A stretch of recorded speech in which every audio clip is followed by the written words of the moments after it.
उत्तर प्रदेश के एक पुराने गांव भीमरावपुर के बाहर एक ऐसा कुआं था जिसके चारों ओर हमेशा अजीब सी ठंडक रहती थी। दोपहर की धूप भी उसके पास पहुंचकर जैसे फीकी पड़ जाती थी।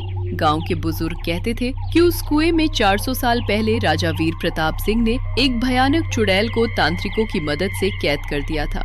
एक दिन शहर से 5 दोस्त गाँव घूमने आए।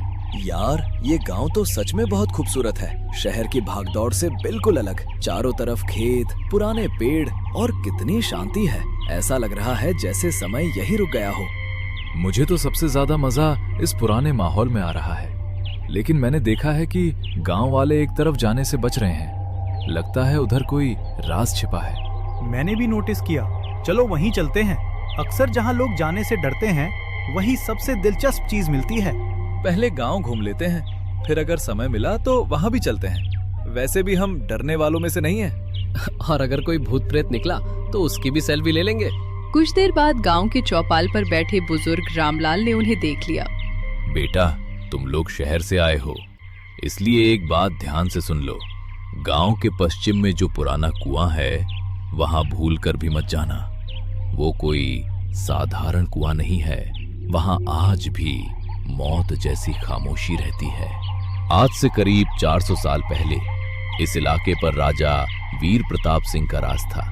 उसी समय जंगल में एक चुड़ैल रहती थी। वो रात को लोगों को गायब कर देती थी। कई सैनिक भी लौटकर नहीं आए। तब राजा ने दूर दूर से तांत्रिक बुलाए। फिर उस चुड़ैल को मंत्रों से बांधकर इसी कुएं में कैद कर दिया गया। लेकिन जाते जाते चुड़ैल ने कहा था, जिस दिन कोई अपनी मर्जी से मेरे कैद खाने का रास्ता खोलेगा, उसी दिन मैं फिर लौटूंगी। भाबा, 400 साल पुरानी कहानी है। अब कौन इन बातों पर विश्वास करता है? शायद लोगों ने बच्चों को डराने के लिए ऐसी कहानी बना दी होगी। विश्वास करना या ना करना तुम्हारी मर्जी है, लेकिन याद रखना, आज तक जिसने उस कुएं को छेड़ा, वो पहले जैसा कभी वापस नहीं लौटा। बात खत्म हुई, लेकिन दोस्तों के मन में उत्सुकता और बढ़ गई। शाम होने से पहले वे उसी कुएं के पास पहुंच गए। कुआं बहुत विशाल था। वाह, क्या जगह है। चलो यहीं क्रिकेट खेलते हैं। खुला मैदान भी है और कोई परेशान भी नहीं करेगा। बस ध्यान रखना कि गेंद कुएं में ना जाए। अरे इतनी बड़ी जगह है, कुछ नहीं होगा। खेल शुरू हुआ। गेंद हवा में बहुत ऊंची गई और अगले ही पल गेंद सीधे कुएं के अंदर गिर गई। कुछ सेकंड तक सब बिल्कुल चुप रहे।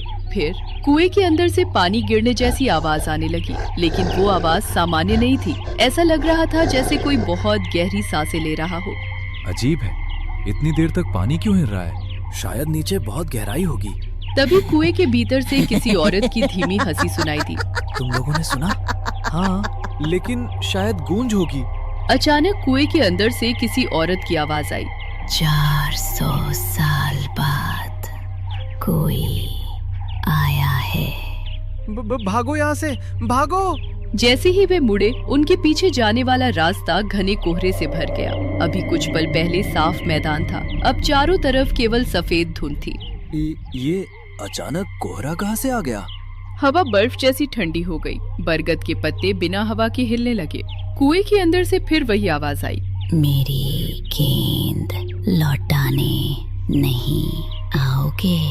अगले ही पल वही क्रिकेट बॉल धीरे धीरे कुएं के अंदर से ऊपर उठने लगी, जैसे कोई अदृश्य हाथ उसे पकड़कर बाहर ला रहा हो। पांचों दोस्त डर से पीछे हट गए। गेंद हवा में तैरती हुई उनके सामने आकर रुक गई। उस पर अब लाल रंग से कुछ लिखा था। मुझे बाहर निकालो। ये किसने लिखा? कोई जवाब नहीं आया। फिर गेंद अपने आप जमीन पर गिर गई। उसी पल कुएं के भीतर से लोहे की मोटी जंजीरों के घिसटने की आवाज गूंज उठी। ऐसा लग रहा था जैसे नीचे कोई बहुत भारी चीज हिल रही हो। यहाँ एक कल भी रुकना ठीक नहीं है। सभी भागने लगे, लेकिन 5 कदम आगे बढ़ते ही वे फिर उसी कुएं के सामने खड़े थे। ये कैसे हो सकता है? हम तो दूसरी दिशा में भागे थे। हम घूमकर वापस नहीं आए। कोई हमें यहीं खींच रहा है। अचानक कुएं के अंदर से लाल रंग की 2 चमकती आंखें दिखाई दी। धीरे धीरे उन आंखों के साथ एक औरत का धुंधला चेहरा ऊपर आने लगा। चेहरे पर सदियों पुरानी मुस्कान थी और फिर उसकी आवाज पूरे मैदान में गूंज उठी। 400 वर्षों से मैं इसी अंधेरे में कैद हूँ। तुम्हारी गेंद ने मेरे मंत्रों की अंतिम मुहर तोड़ दी है। अब तुम 5 में से किसी एक को मेरी जगह इस कुएं में कैद होना होगा, तभी मैं पूरी तरह मुक्त हो सकूं। पांचों दोस्त भय से कांपते हुए पीछे हट गए। पांचों दोस्तों को अब समझ आ चुका था कि उन्होंने अनजाने में ऐसी कैद को कमजोर कर दिया है जिसे 400 साल तक कोई छू भी नहीं पाया था। लेकिन क्या सचमुच चुड़ैल आजाद होने वाली थी या अभी भी उसे रोकने का कोई रास्ता बचा था? हम लोगों ने बहुत बड़ी गलती कर दी। अगर गांव वालों की बात मान लेते तो आज इस मुसीबत में ना फंसते। लेकिन अब पछताने से कुछ नहीं होगा। हमें पहले ये समझना होगा कि आखिर इस कैद को कैसे रोका जा सकता है। अगर हम बिना सोचे समझे भागने की कोशिश करेंगे तो शायद हमेशा के लिए इसी जगह फंस जाएंगे। मुझे लग रहा है कि ये चुड़ैल हमें डराकर कोई गलती करवाना चाहती है। अगर इसे सच में बाहर निकलने के लिए हमारी जरूरत है तो इसका मतलब ये अभी पूरी तरह आजाद नहीं हुई है। जब तक इसकी कैद पूरी तरह नहीं टूटती तब तक हमारे पास भी एक मौका है। तुम लोग जितना सोचोगे उतना ही देर करोगे। 400 साल तक मैं इस अंधेरे में हर दिन तुम्हारे